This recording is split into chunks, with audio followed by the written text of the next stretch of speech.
It was getting to a point where my body was being broken down so many times and trying to kind of like reawakening to physically move and move around. I was like, I don't know how I'm doing this. I felt like I'm a zombie at some point, but staying up so many hours and going through all that. So it was remarkable, even the moment, to be able to see not my capability, but the capability of all the men there as well, because we're all pushing ourselves in our own way.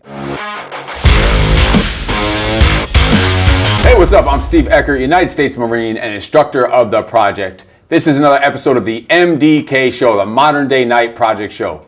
This is a show for men in search of meaningful transformations in their family, fitness, finance, and faith. And they achieve this through hardship, struggling, and sacrifice, mentally, physically, and emotionally, through the project and the project challenges that we have throughout life. This is so they can become even better husbands, fathers, entrepreneurs, and just men in general. I want to welcome a project graduate to the show, Brian Espinal, all the way from New Jersey, from the East Coast. Thanks for coming and joining us. Thank you for having me, Steve. Just tell us where you're from. What do you do?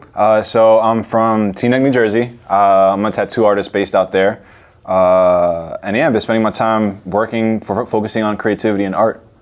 That's awesome. Yeah, man. That's good stuff. And you're coming out here to help out with this class now. This class is 010, class 10 of the project. Absolutely. How long has it been since you graduated? It's been 2 classes, so I was part of class 008 back in April. So just a few months, Absolutely. few months fresh. Yeah. Good stuff. And you're already coming back out here, because you're volunteering your time to come out here, a week of time, basically away from the business, away from family and stuff. Yeah. And we appreciate you coming out to help out with that. What are you most looking forward to on this revisit, to kind of seeing it from the other side of the lines now? Wow, man. To see the whole process from an outsider point of view, right? Because it's different to be immersed and in it, and then to be able to step outside and not to go through all those different transformations, and also to really tap back into some of the transformations and evolutions that I probably didn't pick up in the process immediately. So maybe some things will spark up again and create a different, deeper perspective from that as well. Yeah, some of that stuff when you're going through it, you probably missed out on because you're just all kinds of twisted and fucked up. Yep. Who knows what? I gotcha. I hear you. So let's rewind, backtrack to before you signed up for class 008. What was that first made you sign up? What was your reason for signing up? What were you looking to achieve out of the project? What were you looking to gain from it? What were you looking for the outcome to be? To keep it short and sweet, what it really was for me is to seek this deeper transformation within. So I was definitely hesitant at first to do it, but I was in a period of my life where it's like, man, I needed a major transformation just to finally catapult and become a whole new person and to let go of a lot of things that I was facing and dealing in the past.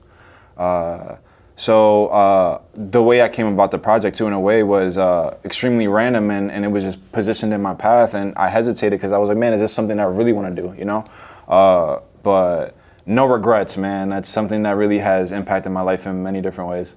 So once you finally made the commitment, you were getting prepared for it, what was going through your mind? What were some of the fears, the doubts, the frustrations you were having as you were getting prepared? You already made the commitment, you know your date, now you have a certain amount of time to get ready.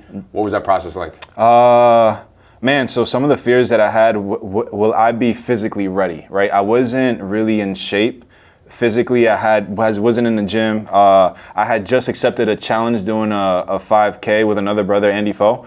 So I just started getting into running and building that momentum, but that was a fear. Man, am I really going to be able to endure and go through all this? The other one's financially. This is not a very cheap thing to get involved in. So to really invest that amount of money in such a short period of time, I didn't know if I was capable of doing that as well. So those were my 2 major things, to be honest. And you found a way to make it happen on both of them, obviously. Absolutely. It's interesting that when you kind of get pushed up against the wall, you figure out a way to overcome that and to find a solution on how to really create that possibility or that way in order to achieve that. Yeah, I've had guys tell me on the phone that they couldn't do the project because $12,000 is just way too expensive, and they talk about maybe next year sometimes. Maybe we had a class out until February. That was 6-7 months away. They said, what's the next class after that? I told them, listen, my man, if you're already thinking that it's going to take you beyond 7 months to come up with $12,000 of additional income, that tells me right there you need the project sooner. You need it like right now, because you're thinking so fucking little. You need to be thinking, how can I get $12,000 in the next 2 hours? Fuck 7, 8, 9 months. Like if you're doing that, you might as well push fucking shopping carts at Walmart to make that kind of money. Think about it. Like it's a whole mindset shift that you went through, and that's fucking awesome to see and just watch you keep growing and exploding and blossoming. So that's good stuff there. So let's jump into the project itself, your actual experience. You show up here. What was it like when you first showed up, when you first realized, when did it first kick in, like, all right, this is some serious shit, this is for real? I mean, as soon as it was time for the PFT, just seeing the whole everybody there and getting ready to roll, I was like, shit, it's about to go down. It really hit. I had a challenge, right? Because I felt like I was preparing for the project and, you know, showing up to the workouts every week. I thought I was good to go. And when I get here, I'm like, I'm performing lower than what I thought I was ready for. Mm-hmm. And so that threw me off, and fear started to kick in again if I'm really well equipped for it. But as soon as we walked in, man, it was like that was it for me. I'm like, okay, we need to figure this out and really just figure out a way through. This really is about to fucking happen. It's about to go down. Yeah. Ready to fucking rumble. Yeah, and the people get that wake-up call. I tell them, get over-prepared because you think you're a certain level. Once you're here in person, you have all eyes on you, your stress level's up, your anxiety's up, you're a little nervous, a little scared. That'll make a motherfucking coward of anyone. That'll just drain you of your fucking energy. Absolutely. So that's some deep stuff there and a breakthrough right there. Yeah. So as we're going through the project, what was just some of the moments that you just were miserable for you? What were some of the hardest shit for you to deal with? Dude, it was 75 hours. Right as soon as after the PFT, we went into the pit, and that was for me the moment where I had the biggest question of it all, like, why am I here? It was probably one of the hardest moments, especially early on, going through that and physically trying to endure and embrace what it is, what we have to go through, you know? And that's when I really questioned myself a lot. So after that, another I wouldn't say it was a particular evolution, but it was getting to a point where my body was being broken down so many times and trying to kind of like reawakening to physically move and move around. I was like, I don't know how I'm doing this. I felt like I'm a zombie at some point, but it also clicked a switch where it was like, wow, like I'm seeing the potential of the human body, right? And would oneself really push themselves past that limit? I don't think I would have been able to do that, to be honest. Mm-hmm. You know, staying up so many hours and going through all that. So it was remarkable, even the moment, to be able to see not my capability, but the capability of all the men there as well, because we're all pushing ourselves in our own way to surpass those feed off things. that. It's an infectious energy. As Absolutely. Much as it sucks and it's suffering, it's like they're fucking humans, just like me, and they're all doing this. We're all making this happen together, and none of us would have thought we could do even a fraction, like 10% of what we're doing right now. We're fucking still going and going. Like, man. Where else am I holding myself back in life? Other areas of life that I'm only tapping into 5 or 10% of my fucking potential. Like, think about that. That's some breakthroughs right there. Exactly. And if you don't know, you hear people on this show mention the pit all the time. We can't tell you too much about that. If you know, you know. And if you want to find out, let's talk. And we can tell you. We can introduce you to the pit. It's a lovely, lovely place where breakthroughs and transformations happen. It's like a magical portal where transformations and men are reborn, literally, out there in the pit. So speaking of fun stuff and exciting stuff, what's something you wish you could go do again that you went through in the project? What was just like the highlight, the fun, the good stuff for you? The good stuff. Other than the conversations and the private time you got to spend with me and Instructor Ray and stuff. Other than that. Oh, that was some good one-on-ones, intimate time. But one of my favorite parts of it was when we got to go into the beach. It was one of those experiences where it was, you have to obviously exert energy and force, but it was also meeting nature in a way where it's like, cool, like it's a form of surrendering as well. And you're really embracing the process with your brothers, with your team. And that's a really true test of your overall strength together, you know? So that was one of my favorite parts overall. Brought kind of like this weird sense of peace through that. Mm-hmm. But yeah, I think that would probably be the top one for me. Were you always you're like a deep dude kind of? You're like a philosophical dude kind of. You're a fucking tattoo artist from Jersey and whatever, young guy, but you fucking just have this wisdom to you. It's like impressive. So were you always like that a little bit, or? For me, I've been curious at a very young age. and my self-awareness has developed over time through a lot of it is through life experiences, obviously reading stuff, but going through a lot of things creates a lot of wisdom. And so yeah, man, I've always been curious about deeper things. That's what's on the surface, and trying to understand that. And I know that the more that I understand myself, I understand other people around me, I understand my environment more. So it's been a journey of working with that. And then again, how can I bring my purpose, my passion, my missions in life wrapped around that? Because then that creates more peace and harmony in my life. And it's one of those quotes that's like, be the change that you wish to see in the world. So it's really working on embodying that, and again, facing a lot of things that I experienced in my childhood with my family, school systems and whatnot, and overcoming these obstacles one by one. Awesome, good stuff. Yeah, man. Good stuff. Thanks for sharing that. And so, what are some of the impacts now you've had, and how has everything you just talked about kind of been amplified or multiplied since you've graduated the project? What's the actual, in just these last few months, what's the impact it's had in your life since graduating? How have you grown since then? Man, well, you're getting the fuck out of New Jersey. That's one thing, right? Yeah, surprise. Yeah, I'm excited for that. So it allows me to finally grab fear by the balls and like, no matter what fear is instilled, like we're going towards the edge of that mountain, and we're jumping off no matter what it is. Like, what's the worst that can happen? Death. But that's another question. It's like, no, there's nothing really as bad that can happen. And sometimes our minds, we worry about death, and then if death happens, it's over anyway, so who cares? Right? If it doesn't happen, you didn't die, so who cares? Like, we think of death so much, people are so afraid of death. Yeah, man. And then again, that can be like an attachment to, your identity, character, family. So sometimes it's hard to let all those things go, So for me, it's like, I'm ready to, again, I've gone through a serious amount of healing, which led up to before the project, during the project, and after the project.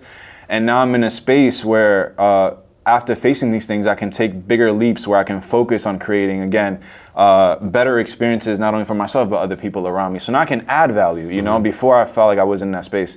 So since the project, I will share, I kind of went on a slope after the project because I was building for something so intense and so powerful. I did it. Now what's next?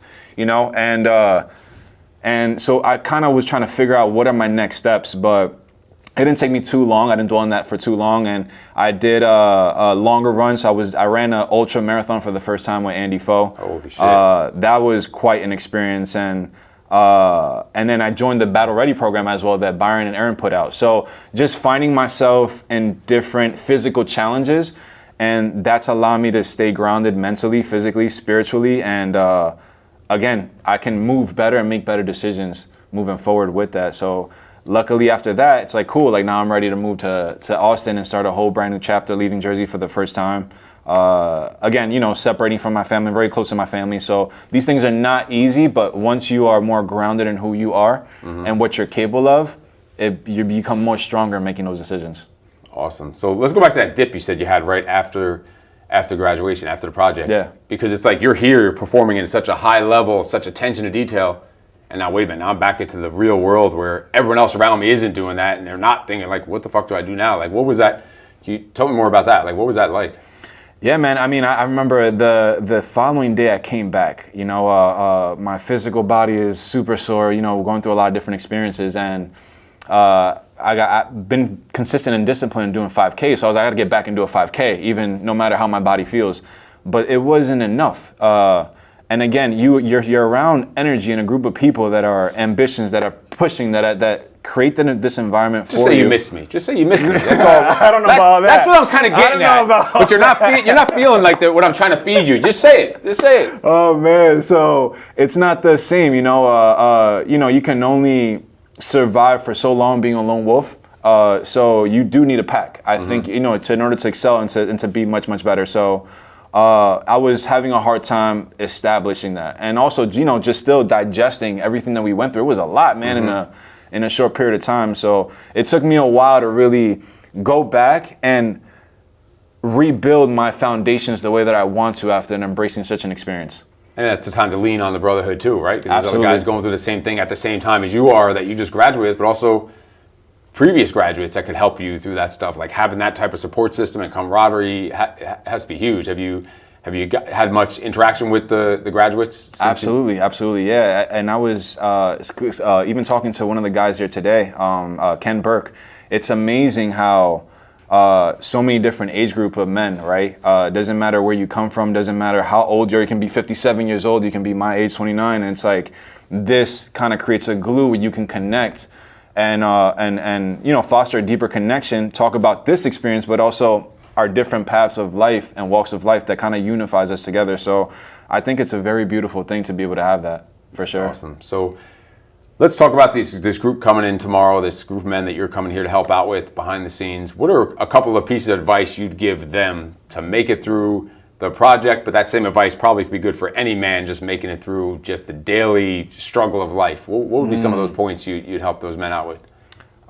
Some of the points I would give would be to trust the process, and that's with anything in life. Sometimes we want to have so much control over things, and things don't always go as planned, right? So you got to trust the process that whatever you desire, you want, will come to fruition. You just have to be patient, right? So trusting the process, surrender. So let go of control and unleash the inner beast. Let it all out and give it your all. Lay it all on the line.